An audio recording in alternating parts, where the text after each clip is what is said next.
delighted to stand before you today to extend a warm, hearty welcome to all of you.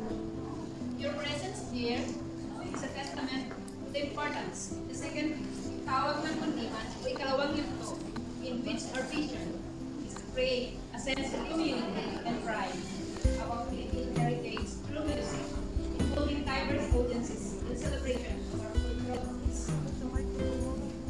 Today, we have gathered once again after the successful launching of Kundiman Singing Competition last month.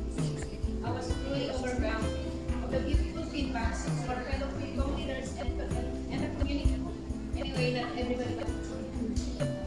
Especially to our Ambassador Giovanni Pale, our Attaché Cynthia Cruz, and Welfare Officer Marilyn Montina, who were present at the time. Those inspiring feedbacks gave us an inspiration and courage to continue of what we have started with my co-organizers every post.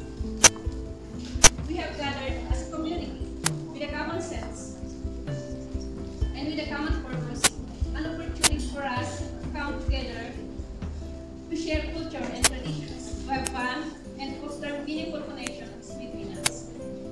I would like also to take a moment to express our gratitude to our sponsors and donors for their support.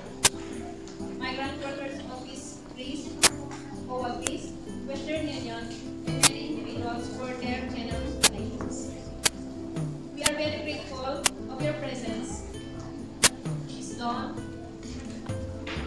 Ms. Ami Reyes, dear judges and tablators, my fellow Philippine leaders, and mga kababayan. Maraming salamat sa lahat ng ating mga kalambong and lahat. Napalaos ka pa nagyaman, karilipadag na kay Luganuan, Ipaset Cordillera, Region, Ilucandia. Daghang kaayong salamat sa inyong tanan, Pag-Bisaya, matamugkit na salamat kayo at higay kayo. Mga mahal kong kababayan, maraming salamat po sa inyong pagdating. Ladies and gentlemen, sit back and relax and let us all enjoy the tawag ng Kundiman sa Cyprus, ikalawang yugto, and the happy 6th founding anniversary of Samahang Ilocano Global Alumni Council Cyprus Germany. Good morning, everyone. I am very pleased to be speaking here today on behalf of the Sigak family, Nicosia chapter. I hope that you're feeling excited as I am to be part of this event. And I'd like to draw your attention for maybe less than 3 minutes. Okay, matulog. To share with you for how important this event of the day for all of us. Thank you, Sister Myra, for inviting me here in Nicosia to render a short talk that maybe and hopefully inspire everyone. Today, I wish to share some few words on self-motivation. We are all really lucky to have great life in this world, being humans. For us all, being away from our homeland is hard work. Am I right? Success may be achieved, but doesn't come very easy. There's always challenges in life along the way. Kaya mag-effort tayo kasi it requires giving up to success. Together, we are achieving great things, like the work we have. Like being kasambahay. Mostly of us went abroad, especially ladies, yeah? I know, I've been there. I've been a domestic helper since 1985, and I know how hard it is away from the family. So we have to embrace the process in every step, no matter how small it is. That makes us closer into our goals. Setting goals is the first step in turning invincible to visible. Choose a challenge instead of competence. Because life is adventure. Kaya kailangan natin optimism is the faith that leads to achievement. Nothing can be done without hope and confidence. As the opportunities don't happen, we create them. if we make mistakes, we have to try again in different way because we learn from it. We learn from our mistakes. We have to get up with determination, and at the end, we can have satisfaction. We have to be proud of who we are for today, for tomorrow, and the next day, and for the future. When you feel discouraged or exhausted, we will then remember what we have achieved and learn from our mistakes. With family support, let them make you feel more hungry to succeed what you're aiming for. We don't need magic in one click to change our everyday life because we are already carrying the power inside us to do better. Aim for success in different things. It's about finding happiness and fulfillment in what we do and will guide us to journey in life. Failure, of course, there is always failure before you succeed. It's simply the opportunity to begin again. But this time, we need more intelligently. Let success get into your head and never let failure get into your heart. It's not too late to be what we wanted to be. Just do all best you can, because no one can do it but yourselves. Do what you can, what you have, and where you are. Lastly, it's a pleasure being here today, speaking to such vibrant people. Just keep on going in the path, because time will accomplish it. Keep being positive for mind and body work. Being positive, don't lose faith. Just keep fighting. But of course, believing in Him up there, especially tayong mga Pilipino, we are all devoted in any religion we have. Diba? Huwag nating iwala yun. So, that is I am. That is me.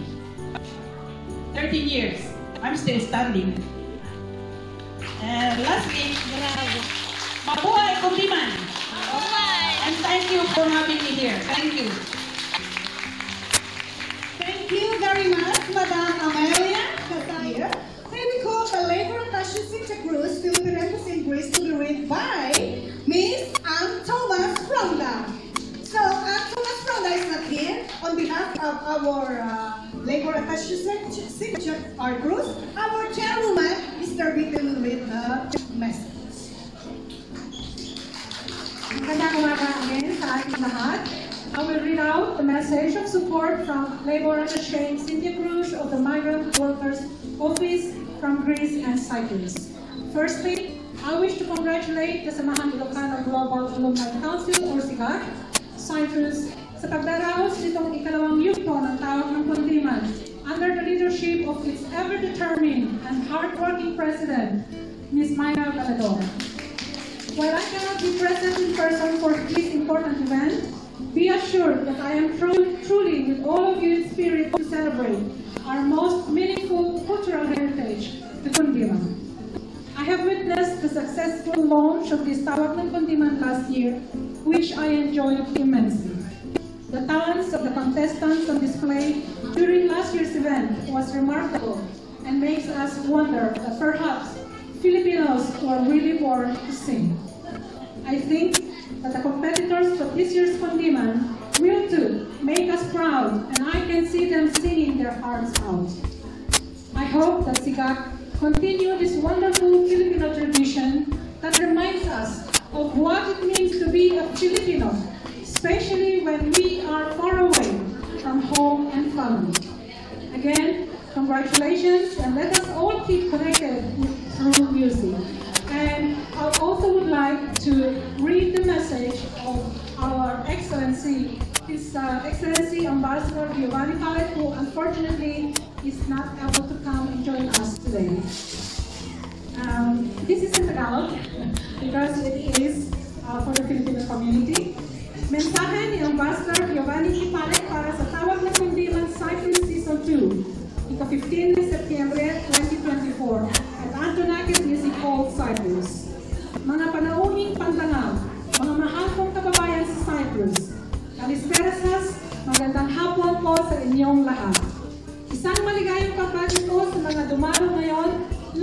mga opisyal at miyembro ng Samahan Ilocano Global Alumni Council o SIGAC at sa mga kalahok ngayong araw. Nais ko sanang makasama kayo sa masayang pagtitipon ngayon, ngunit meron ng naunang na isakat okasyon.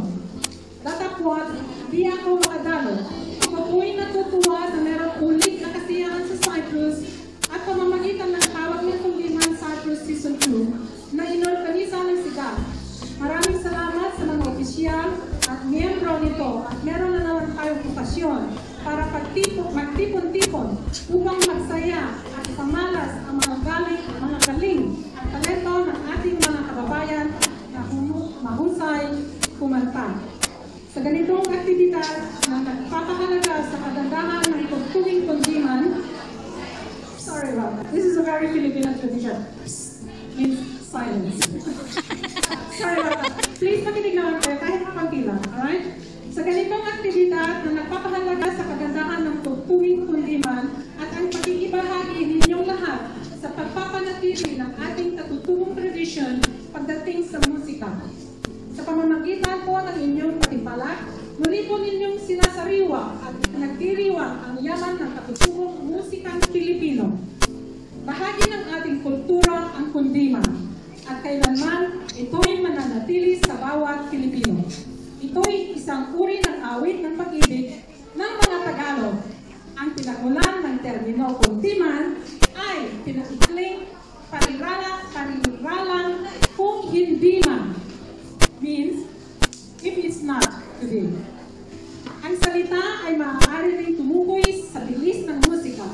Bilang awit, karinawan, inuuri ito sa dalawang awiting makabayan at awit ng pag-ibig na may hantulad din sa mga kapamilyan Pilipinong mapagmahal at makabayan. Pagamat ito'y nagmula sa mga Tagalog, bahagi na ito sa buhay ng bawat Pilipino. Siguro dahil ang mga Pilipino ay likhas na romantiko. Sa ikalawang taon ng pagtimpalak, hindi lamang natin ipinagdiriwang ang nakaraan, kundi ito din ay isang oportunidad na maipamamalas ang kagandahan ng ating katutubong tradisyon sa mga panauhin ngayong gabi at lalo na po sa ating mga anak at kamag-anak na dito na isinilang sa Cyprus at hindi na tunghayan o nakaranasan ang kapanahunan ng kundiman. Sa mga kasali sa patimpalak at sa SIGAC, muli po kayong binabati. Malaking contribution ang inyong inaalay sa pagpapanatili at pagkakaibayo ng yaman ng kulturang Pilipino at ng kundiman. Ipagpatuloy po pa ninyo ang ganitong uri ng programang sumasalamin ng isang kulturang makabansa. Mabuhay! Ayan.